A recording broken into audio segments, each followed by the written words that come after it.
Hi అండి, welcome to my channel. నేను మీ శ్రావణి.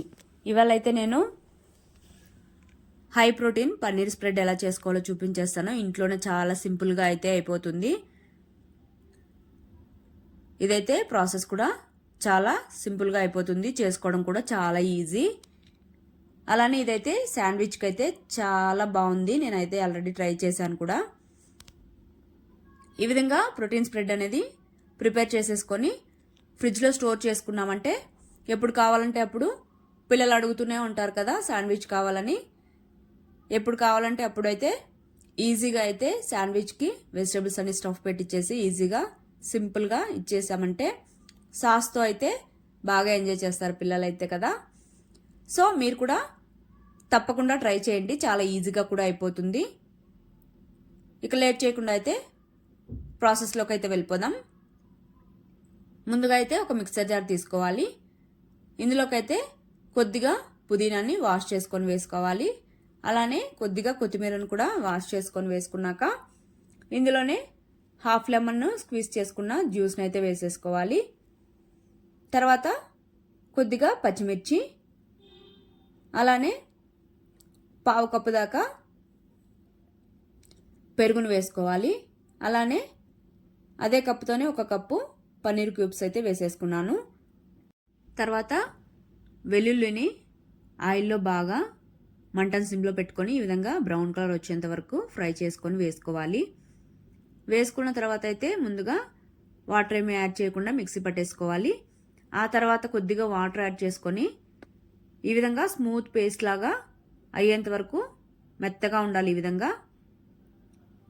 ఈ విధంగా మిక్సీ పట్టేసుకొని దీన్ని అయితే ఒక బౌల్లోకి అయితే ట్రాన్స్ఫర్ చేసేసుకోవాలి.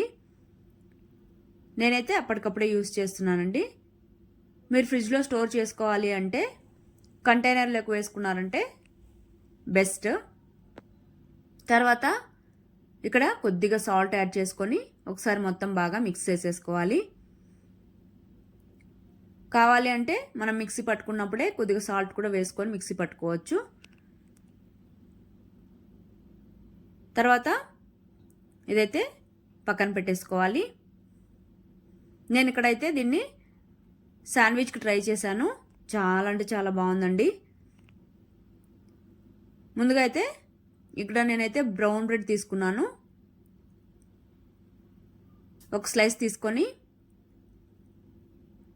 మనం ప్రిపేర్ చేసుకున్న ప్రోటీన్ స్ప్రెడ్ని అయితే ఇక్కడ ఈవెన్గా మొత్తం ఈ విధంగా స్ప్రెడ్ చేసేసుకోవాలి.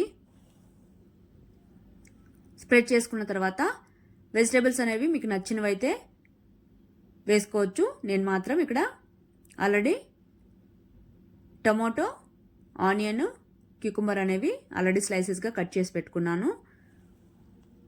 ఈ స్లైసెస్ని అయితే బ్రెడ్ మీద పెట్టేసుకోవడమే. మీకు కావాలంటే ఇంకా ఏ వెజిటబుల్స్ అయినా వేసేసుకోవచ్చు. ఈ విధంగా స్ప్రెడ్ చేసుకున్న తర్వాత పైన నేనైతే చీజ్ని ఈ విధంగా కట్ చేసుకొని వేసుకుంటున్నాను, క్యూబ్ లాగా ఉంది కాబట్టి. లేదంటే స్లైసెస్ అయితే ఒక స్లైస్ పెట్టుకుంటే సరిపోతుంది.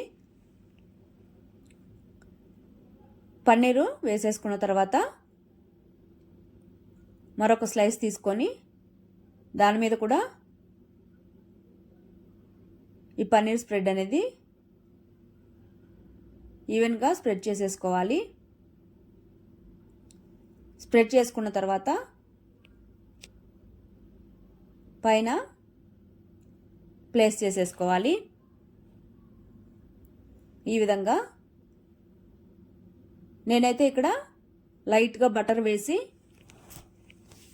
ఫ్రై చేసుకున్నాను. వద్దు అనుకుంటే మీరు చీజ్ వేసుకోకుండా డైరెక్ట్గా అయినా తినేసేయచ్చు. కొద్దిగా పాన్లో బటర్ వేసి మెల్ట్ అయిన తర్వాత ఈ విధంగా బ్రెడ్ పెట్టేసుకొని మూత పెట్టుకున్నాం అనుకోండి, మాడిపోకుండా మంచిగా క్రిస్పీగా ఫ్రై అవుతుంది కింద అయితే. తర్వాత మరోవైపు కూడా టర్న్ చేసేసుకొని మూత పెట్టుకొని ఒక 2 నిమిషాలు సిమ్లో పెట్టుకుంటే సరిపోతుంది. ఎక్కువ టైం కూడా పట్టదండి. మార్నింగ్ బ్రేక్ఫాస్ట్కి చాలా సింపుల్గా అయిపోతుంది. ఈ విధంగా స్ప్రెడ్ చేసి ఫ్రిడ్జ్లో పెట్టుకున్నారంటే మార్నింగ్ హడావిడి లేకుండా ఫాస్ట్గా శాండ్విచ్ అయితే చేసి చేయొచ్చు. అలానే హెల్దీ కూడా. చూసారు కదా, పైన మంచిగా క్రిస్పీగా భలేగా ఉంటుంది ఇదైతే మాత్రం. అలానే మరొక శాండ్విచ్ కూడా ఈ విధంగానే సేమ్ బటర్ వేసుకొని రెండు వైపులా మంచిగా క్రిస్పీగా అయ్యేంత వరకు మంటను సిమ్లో పెట్టుకొని ఫ్రై చేసుకుంటే సరిపోతుంది. అలానే లోపల వరకు కూడా మంచిగా కుక్ అవుతుంది. వెజిటేబుల్స్ కూడా టేస్ట్ కూడా చాలా బాగుంటుంది. మీకు ఆల్రెడీ వీడియో స్టార్టింగ్లో చూపించాను కదా. సో మీరైతే తప్పకుండా ట్రై చేసి పిల్లలకి పెట్టారంటే ఇష్టంగా తినేస్తారు. తప్పకుండా ట్రై చేసి మీకు నచ్చినట్టయితే ఖచ్చితంగా సబ్స్క్రైబ్ చేసుకోండి. బాయ్.